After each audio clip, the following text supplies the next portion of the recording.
Bonjour à tous et bienvenue dans ce nouveau podcast de France Supply Chain, d'Aspiration à Inspiration, animé par deux co-hosts du Lab Jeune de France Supply Chain. Bonjour Maxime. Bonjour Mathis.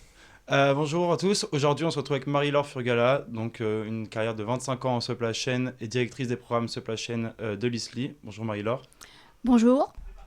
Ce soir, on va parler carrière en supply, on va parler l'importance des études, mais aussi de l'évolution de la supply chain au fil des années. Première question, c'est un clin d'œil à un des pôles du Lab Jeune de France Supply qui s'appelle le pôle sensibilisation. On va vous demander une définition un petit peu grossière de sensibilisation à des gens qui ne connaissent pas la supply chain. C'est une très bonne question puisque j'ai toujours eu beaucoup de mal à expliquer à mon entourage le métier que je faisais. Donc j'ai communément l'habitude de dire, voilà, la supply chain, c'est ce qui permet d'amener un produit à un client et c'est l'organisation des flux d'informations, flux physiques et évidemment les flux financiers. Et de façon synthétique, je dis, voilà, c'est un petit peu le chef d'orchestre qui anime toute l'organisation qui permet de délivrer un client. Ok, cette introduction est faite. Maintenant, une introduction plus générique. Est-ce que vous pourriez vous présenter votre carrière, votre profil et qu'est-ce qui vous amène jusqu'ici, jusqu'à ce podcast ? Alors donc Marie-Laure Furgala, j'ai 52 ans cette année. Voilà, je suis née l'année de France Supply Chain by Aslog. Je suis mariée, j'ai 2 enfants. J'ai fait l'ISLI promotion 95-96. J'ai découvert ce métier qui était plutôt de la logistique industrielle à l'époque du reste. Ce métier m'a permis de découvrir l'entreprise, le monde de l'entreprise, la transversalité qui pouvait exister au niveau de l'entreprise. Et tout au long de ma carrière, j'ai essayé de mettre en avant ce métier. Et aujourd'hui, je suis ravie d'être en face de 2 membres du Lab Jeune que j'ai aidé à fonder, puisque les premiers étudiants de l'ISLI ont fondé le Lab Jeune de France Supply Chain. Et donc, je suis ravie de boucler la boucle et d'être avec vous aujourd'hui ce soir. C'est un plaisir de vous recevoir. C'est un plaisir de vous recevoir ce soir pour le podcast du Lab Jeune. Donc effectivement, comme Mathis en parlait en introduction, on va parler carrière, on va parler études, on va parler évolution au sein de la supply. Première question, dans votre vie, dans votre début de carrière, est-ce que ça a été tout de suite une évidence de vous orienter vers la supply chain ou alors est-ce que c'est un choix qui a été fait parmi tant d'autres ? Alors, c'est pas du tout un choix. Je vous remets le contexte, 95. On parlait surtout du bug de l'an 2000, donc l'actualité professionnelle était surtout tournée sur les systèmes d'information. Donc moi j'ai une formation de gestionnaire, contrôle de gestion et flux d'information puisque je suis miagiste. Et donc à l'époque, je suis arrivée plutôt à la logistique industrielle à travers les systèmes d'information. On ne parlait pas de RP, on était vraiment sur les systèmes d'information. Et j'y suis arrivée par hasard. J'ai suivi mon petit ami de l'époque, voilà, qui avait décidé de faire l'ISLI. Et j'avoue que cette formation, elle a changé ma vie. Dans tous les sens du terme, je ne suis plus avec cette personne, mais surtout j'ai découvert un monde qui pour moi, je ne savais même pas qu'il existait en fait. J'ai été introduite dans des entreprises où je me suis retrouvée à des fonctions qui se sont avérées être des fonctions clés et qui m'ont permis d'évoluer, d'avoir la carrière que j'ai eue en supply chain. Parce que pour remettre du contexte, aussi vous êtes arrivé donc, au début des années 2000 dans ce monde de la logistique, un milieu où il y avait un peu moins de femmes qu'il y a encore aujourd'hui. Comment vous avez réussi à vous imposer ? Comment vous avez fondé votre carrière et quelle importance justement ce rôle clé dans l'entreprise a eu pour vous ? Alors quand j'ai fait l'ISLI, nous étions 46, 6 femmes, donc effectivement nous n'étions pas nombreuses. Néanmoins, j'ai toujours eu de la personnalité, donc m'imposer n'a jamais été franchement un souci. La vraie différence, c'est qu'en fait, l'ISLI, c'est une école de commerce. C'est au sein d'une école de commerce. Et moi qui avais plutôt un parcours universitaire, le fait de mettre les pieds dans une école de commerce, de rencontrer ce qui était qu'un réseau d'une école de commerce, d'avoir l'ambiance et l'environnement d'une école de commerce, ça m'a vraiment ouvert les yeux par rapport à ce que j'avais pu connaître avant. Et je pense que j'ai commencé ma carrière professionnelle avec cette formation que je considère comme étant un atout, puisqu'une vision transverse de l'entreprise, alors évidemment, quand on sort de l'ISLI, on vous donne les clés, après c'est à vous de faire votre carrière et à vous de faire votre entrée sur le marché. Mais déjà, en 96, on était extrêmement recherchés, nous n'étions pas nombreux. Je rappelle que l'ISLI est quand même le premier master qui a été créé en France sur ce domaine-là. On parlait de logistique industrielle. Donc, on avait les portes qui nous étaient grandes ouvertes. L'entreprise avait besoin de nous. L'industrie en France avait besoin d'un accompagnement. On parlait beaucoup d'intra-logistique. Donc, moi, je suis arrivée dans ce métier par l'industrie. Par la logistique industrielle, l'approvisionnement en stock bord de ligne, la mise en place de lignes en U, des lignes dédiées, de l'équilibrage de postes. Donc des métiers d'ingénierie, on ne va pas se mentir, mais j'y suis venue avec ma double compétence informatique et gestion.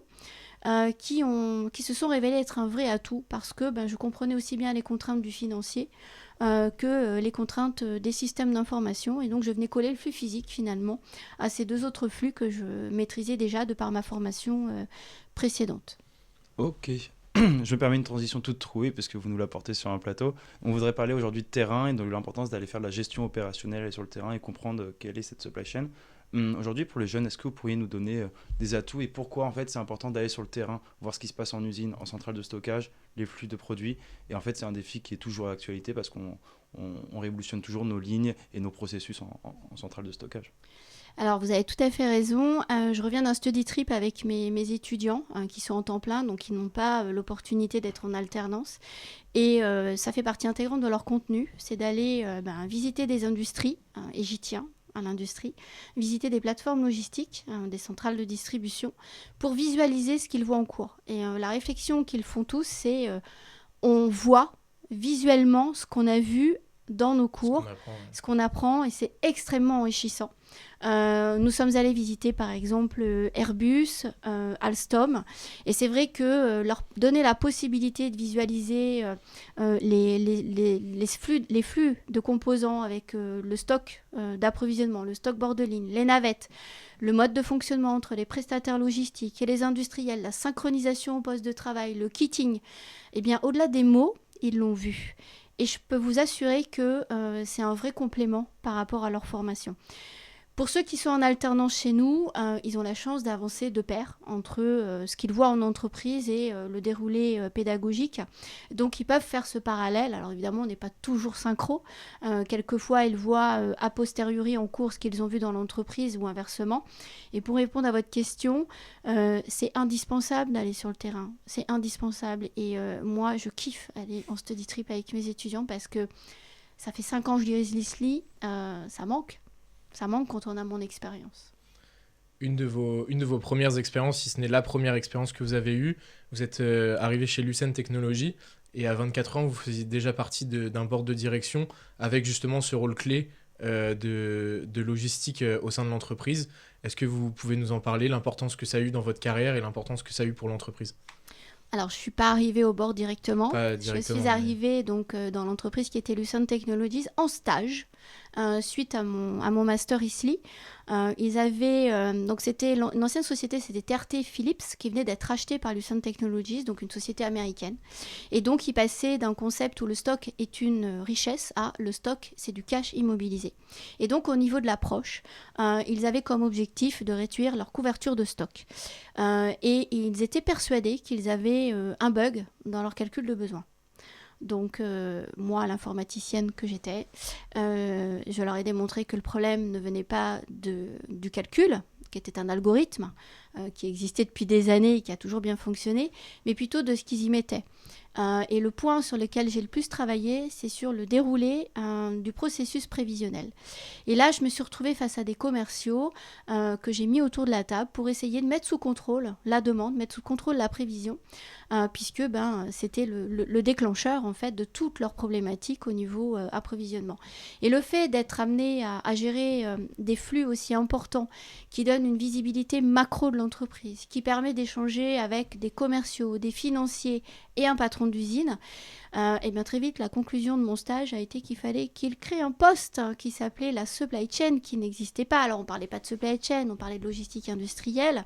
Je vous remets dans le contexte, 95-96. Et en fait, on est passé d'une suprématie purement achat à une vision un peu transverse, coordonnée entre les besoins du client et l'industrie. Et c'est comme ça que je suis effectivement arrivée au comité de direction de cette usine de 900 personnes, tout juste sortie de l'ISLI. Et pour la petite anecdote, la plus jeune, donc évidemment la moyenne d'âge, je l'ai faite baisser. Et surtout, nous n'étions que 2 femmes autour de la table. Voilà. Donc un deuxième aspect à aller, je dirais, chasser.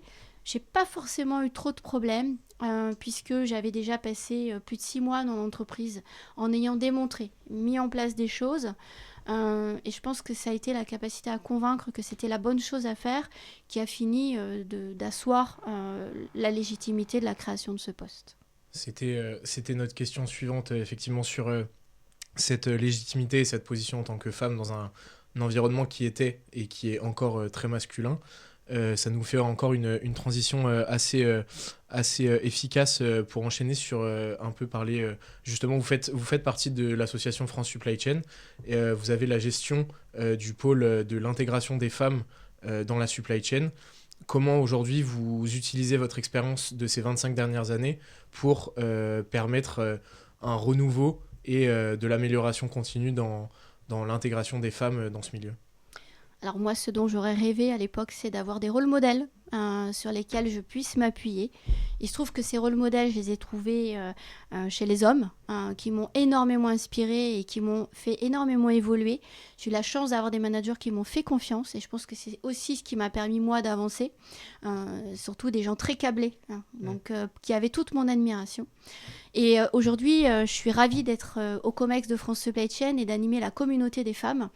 Et mon objectif, c'est de démontrer à cette jeunesse que la femme a toute sa place dans la supply chain et de mettre en avant des profils inspirants pour justement drainer cette notion de rôle modèle et leur démontrer, et j'espère que je suis également pour mes étudiantes un rôle modèle, pour leur démontrer qu'on peut tout à fait avoir une carrière hyper intéressante en supply chain, s'éclater intellectuellement et avoir 2 enfants, un mari. Alors il faut bien le choisir, il faut qu'il sache vous accompagner, c'est hyper important, mais tout est jouable et tout est faisable et j'espère que j'en suis la démonstration. Et je suis vraiment ravie de créer cette communauté dont l'objectif est évidemment de prôner le métier de la supply, de prôner la place des femmes dans les comités de direction, mais au-delà de ça, de travailler l'attractivité de ce métier vis-à-vis des femmes et quel que soit leur âge, et de leur donner des tips et des clés pour avancer et évoluer dans des postes stratégiques au niveau de la supply chain. Ouais, ça s'inscrit totalement dans le nom de notre podcast, d'aspiration à inspiration. J'espère. Inspirons les jeunes un petit peu. On voit un marché de la supply chain où il y a beaucoup d'offres d'emploi, beaucoup de demandes, où les entreprises ont besoin de nouveaux talents, mais encore pas assez en fait de demandes, c'est-à-dire de jeunes qui postulent, de jeunes formés. Aujourd'hui, on voudrait s'adresser donc à la communauté du Lab Jeune qui nous regarde. Est-ce que vous auriez un mot pour encourager, pour faire découvrir la supply chain aux jeunes et qu'ils aient envie de se former sur ces métiers, toute sa diversité? Alors si j'avais la clé du succès, je peux vous assurer, je l'aurais déjà déployée au niveau de l'ISLI. C'est une vraie question, c'est un métier extraordinaire. Moi j'ai eu la chance de faire toutes les facettes de la supply chain, à l'exception du transport que je n'ai jamais piloté en direct, même si j'en avais la responsabilité de par mes fonctions. Et c'est un secteur qui manque d'attractivité tout simplement parce qu'il est compliqué à expliquer.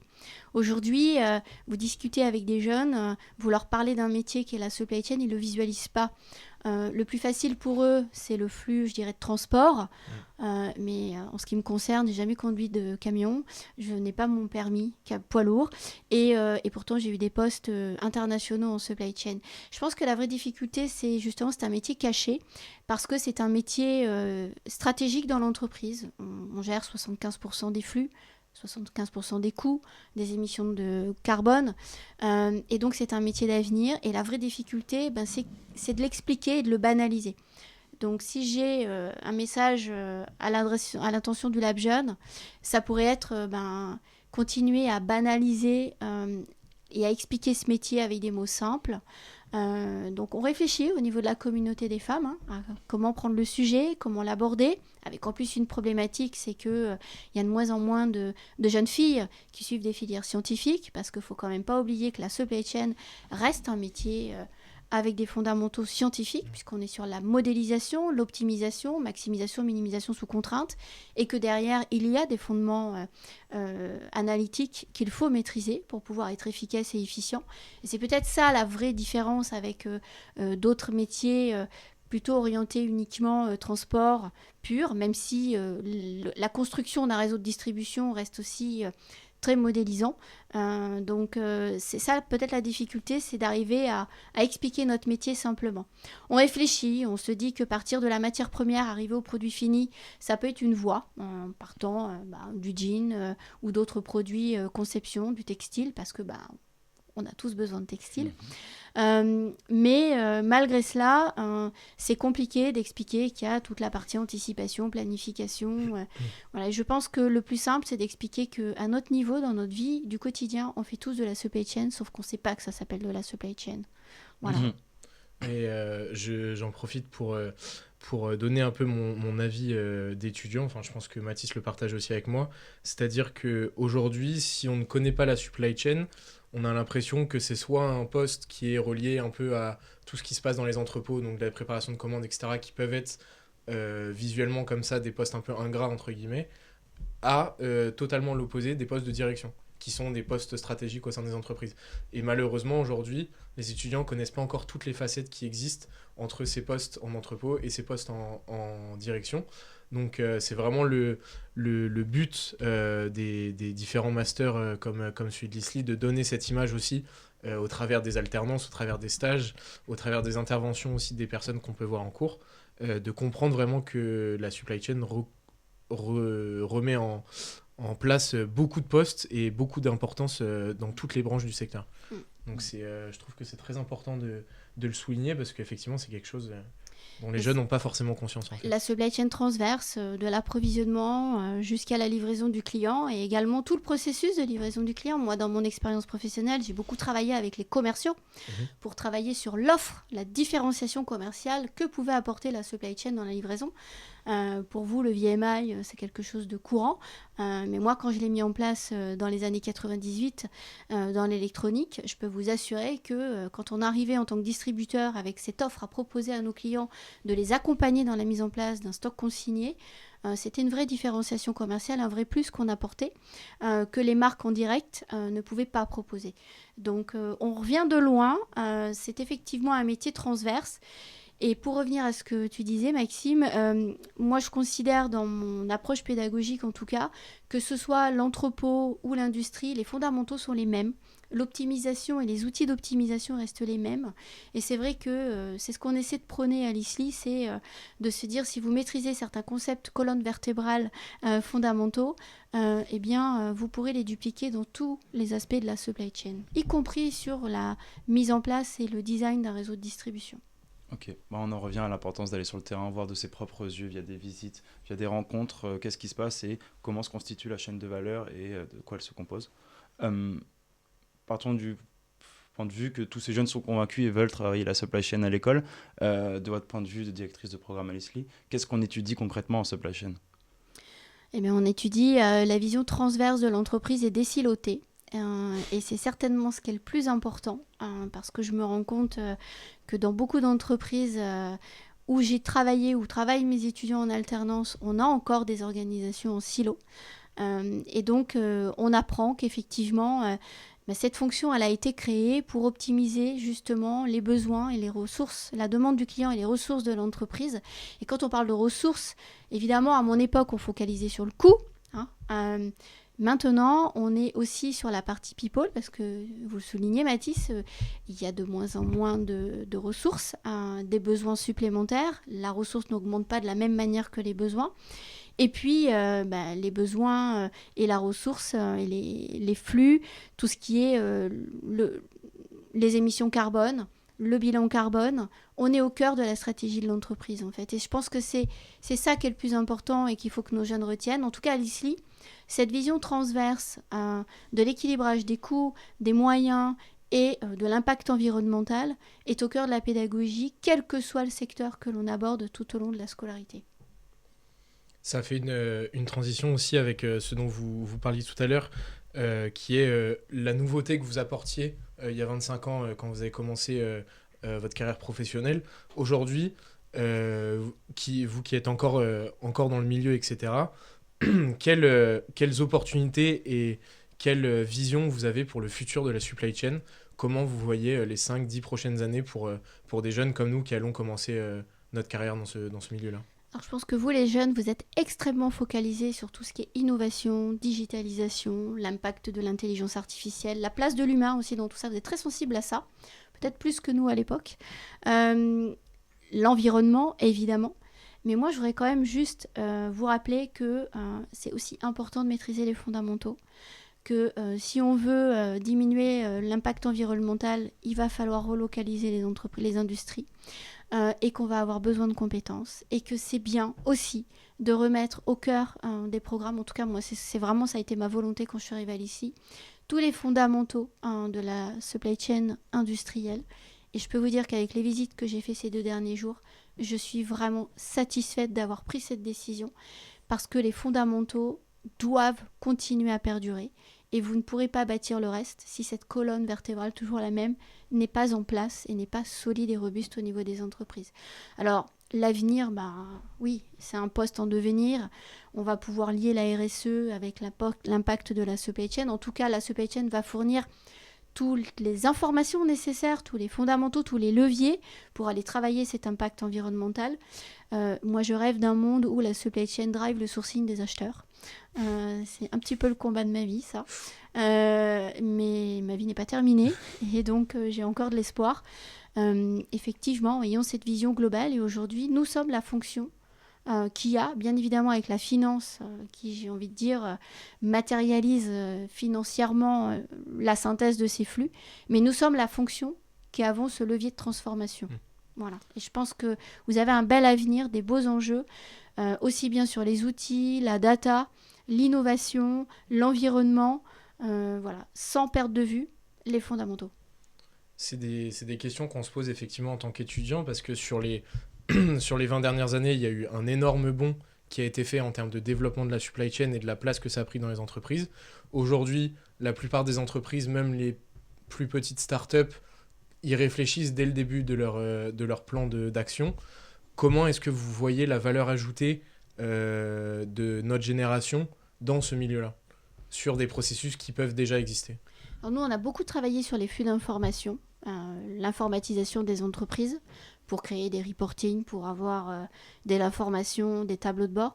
Je pense que vous allez vraiment focaliser sur la data, sur la maîtrise et la collecte et l'utilisation de la donnée. Beaucoup d'automatisation, je dirais automatiser tout ce que vous pouvez automatiser et garder vraiment l'humain sur la partie décisionnelle. Et je pense que c'est sur ça que vous allez vraiment axer les choses. Et la décision, ça peut aussi être de designer des supply chains qui apportent une autre différenciation commerciale pour vos clients, une autre valeur ajoutée qu'on ne connaît pas. Et puis j'ai envie de vous dire, j'espère qu'on ne connaît pas encore les métiers de demain, parce que c'est tout l'intérêt de notre métier justement. C'est qu'il est évolutif, il est jeune, il évolue avec les besoins des entreprises, et moi je ne peux pas vous dire quels seront les métiers dans les 10-15 ans. Par contre, je peux vous assurer, en tout cas ce qu'on essaie de faire à l'ICI, c'est qu'on vous donne les clés pour que vous soyez en capacité de monter dans le train et d'ouvrir les bonnes portes. Et c'est ça qui est important. Et en fait, on formate des esprits et on formate un état d'esprit plus que vous préparer un métier. On vous donne des compétences, mais j'espère que la meilleure compétence qu'on vous donne, c'est votre capacité de toujours vous remettre en question et d'apprendre et d'innover. Ok. Clair. On développer ses compétences, on peut le faire, bien sûr, on le fera à terme en entreprise quand on travaillera, mais aussi tous les programmes en supply aujourd'hui proposent des stages et alternances pour se professionnaliser, voir ça de ses propres yeux et expérimenter. Quelle importance à notre âge quand on est étudiant d'aller dans ces stages et alternances? Qu'est-ce qu'il faut prendre? Quelles compétences développer? Et quelles observations on doit faire pour ensuite se projeter vers un CDI et une carrière? Alors, l'avantage et l'inconvénient du métier de supply chain manager, c'est qu'il est extrêmement varié.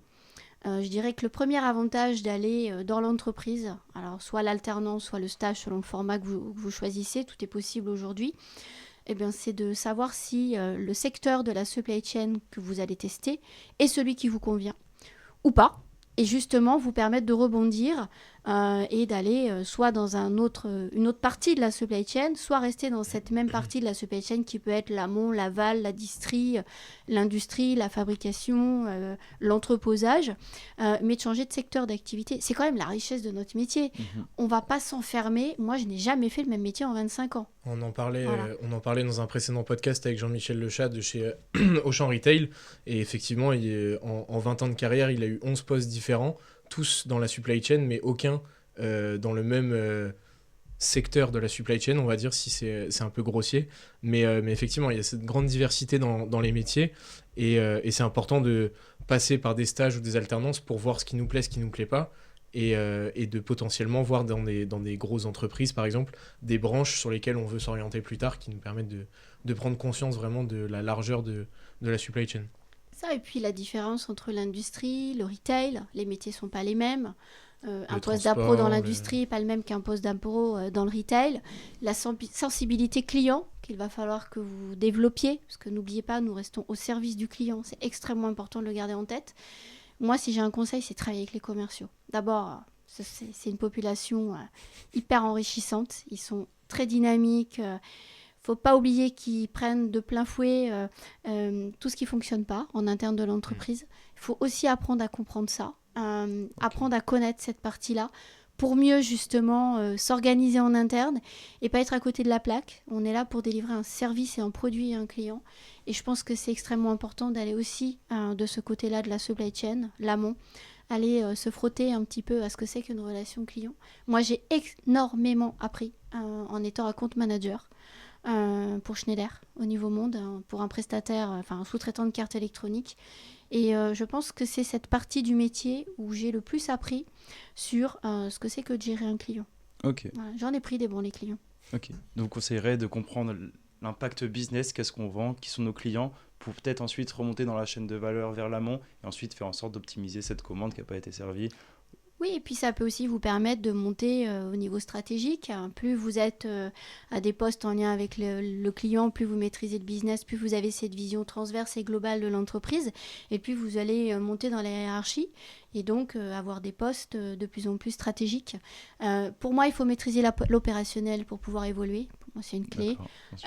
Mais effectivement, alors ça peut être, vous avez le pendant, côté fournisseur, il ne faut pas oublier, il y a l'amont et il y a l'aval. L'équivalent de la relation client, la relation fournisseur. Moi, en étant chez un retailer, avant d'arriver à la direction de l'ISLI, je travaillais pour un distributeur mondial de matériel électrique pour les professionnels. J'ai découvert le monde du retail après plus de 15 ans dans l'industrie. Une vraie découverte, un monde que je n'envisageais pas. Je dirais que toute ma connaissance et ma compétence de la gestion d'un client, eh bien, je l'ai mis dans la relation la gestion d'un fournisseur.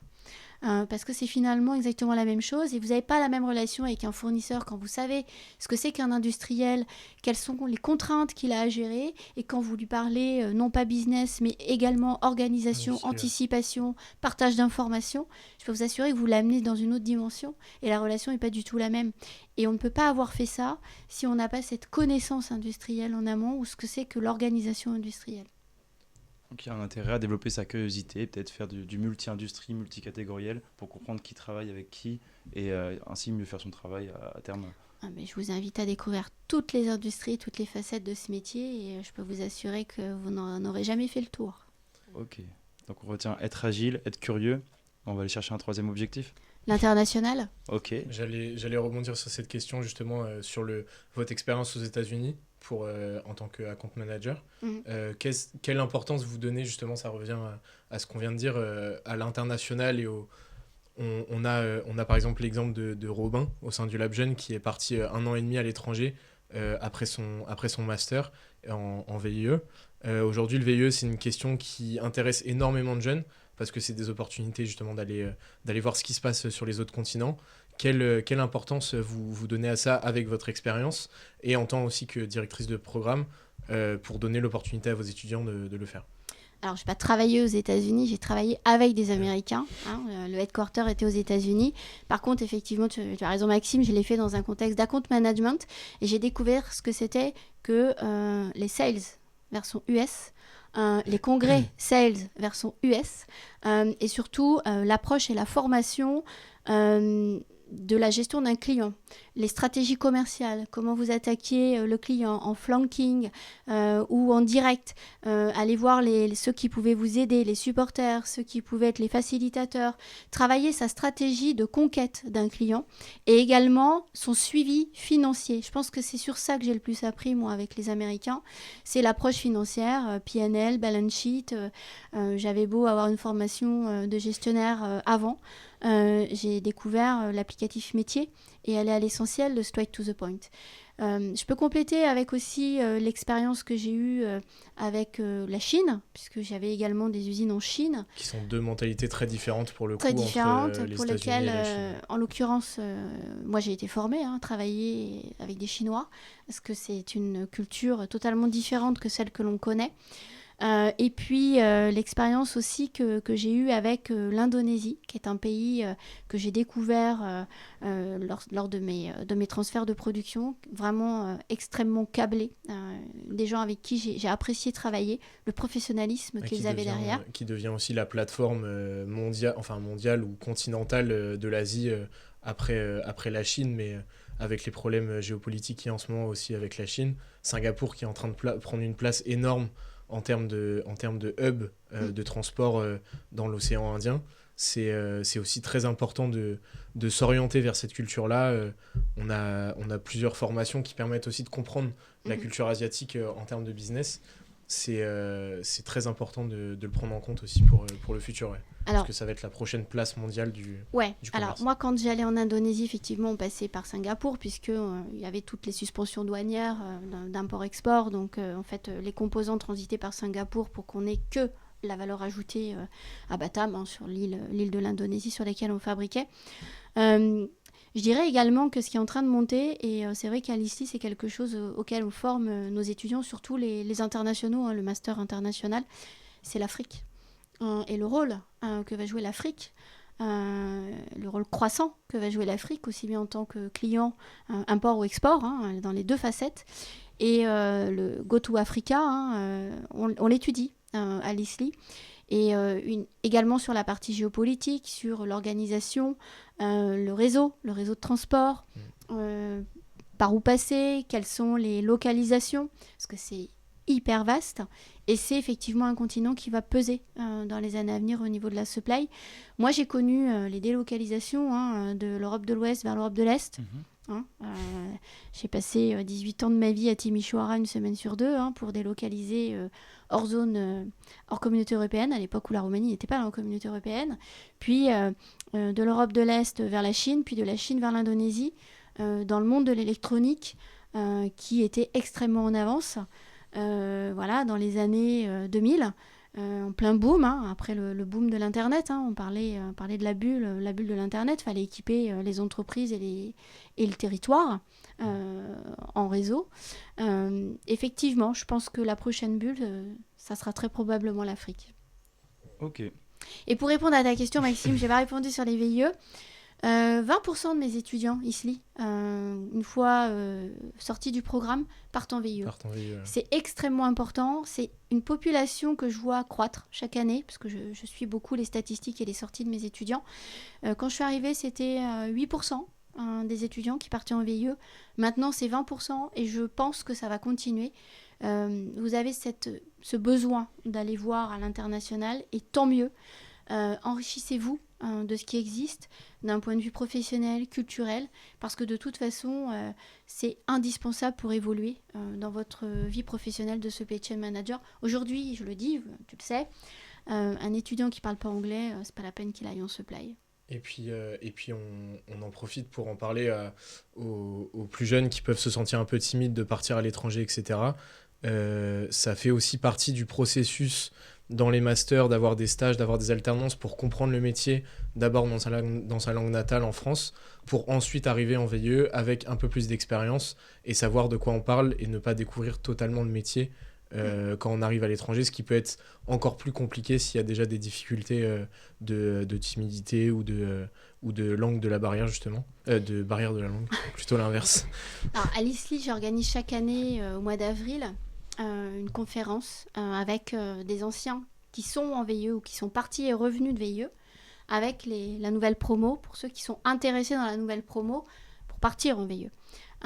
Parce que ça permet une mise en relation, ça permet d'échanger. Alors j'essaie d'avoir à peu près tous les continents, bon, les décalages horaires, pas toujours facile, mais je pense que ce retour d'expérience, justement pour rassurer ceux qui hésitent, ceux qui se posent plein de questions sur les formalités, sur le type de poste, et le retour global qui est fait de ces étudiants-là, c'est qu'en fait, avec un VIE, vous avez des missions extrêmement importantes qui vous sont confiées et certainement d'un niveau supérieur à ce que vous pourriez trouver en sortie de master quand vous commencez à travailler. C'est une réelle opportunité, au-delà d'aller à l'étranger et d'apprendre ou de maîtriser des langues étrangères, c'est aussi la confiance que vous donnent les entreprises et le type de poste ou de mission qui peuvent vous être confiés, qui se trouve être d'un niveau souvent supérieur à ce à quoi vous pouvez aspirer en sortant d'école.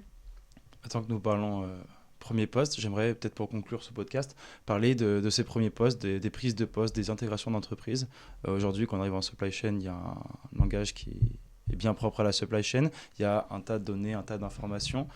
Quels conseils pour réussir à s'imprégner de ces données, ces informations très rapidement et réussir à être vite force de proposition, c'est quelque chose qu'on entend souvent, mais aussi innovant, s'intégrer et devenir en fait les acteurs majeurs de la supply chain de demain, car c'est notre responsabilité. Exactement. Alors, la première chose, c'est d'être curieux. Je pense que d'être curieux, c'est à vous d'aller chercher l'info, c'est à vous d'essayer de comprendre et ça va être à vous de vous représenter en fait le flux, les processus et de synthétiser un petit peu toute l'information que vous allez collecter à travers les interviews et les premières rencontres que vous allez faire. Cherchez pas à démontrer tout de suite. Laissez-vous le temps de l'intégration, laissez-vous le temps de la compréhension. Discutez avec tous les services. N'oubliez personne. Les plus expérimentés vont avoir beaucoup de choses à vous apprendre. C'est souvent eux qui vous diront le non-dit. Donc c'est extrêmement important aussi. La pause café, on apprend beaucoup de choses au pause café. Et ne soyez pas prise de territoire. Voilà, je pense qu'il faut être humble quand on est sur une prise de poste. Il faut cerner son environnement et il faut prendre le temps de cerner son environnement, de poser des questions quand on ne comprend pas. Et de toute façon, vous ne serez jamais un Top Gun au démarrage. Et c'est pas grave, c'est pas ce qu'on attend de vous. Ce qu'on attend de vous, c'est votre investissement, votre compréhension. Et quand vous serez en confiance, ça déroulera. Voilà. Donc, petit conseil, c'est laissez-vous le temps, en fait, et soyez curieux. Et bah, c'est un très bon conseil pour conclure ce podcast. Merci beaucoup, Marie-Laure, d'avoir participé. Merci. Et ben merci à vous deux. Et puis, on vous donne rendez-vous pour le prochain podcast. N'hésitez pas à suivre le lien des réseaux sociaux du Lab Jeune, à suivre Kedge sur les réseaux sociaux si ça intéresse du monde. Il y aura les formalités pour entrer dans les différentes formations de l'école. Et le hashtag ISLIPower. Et le hashtag ISLIPower. Merci beaucoup, Marie-Laure. Merci. Merci. Au revoir. Au revoir.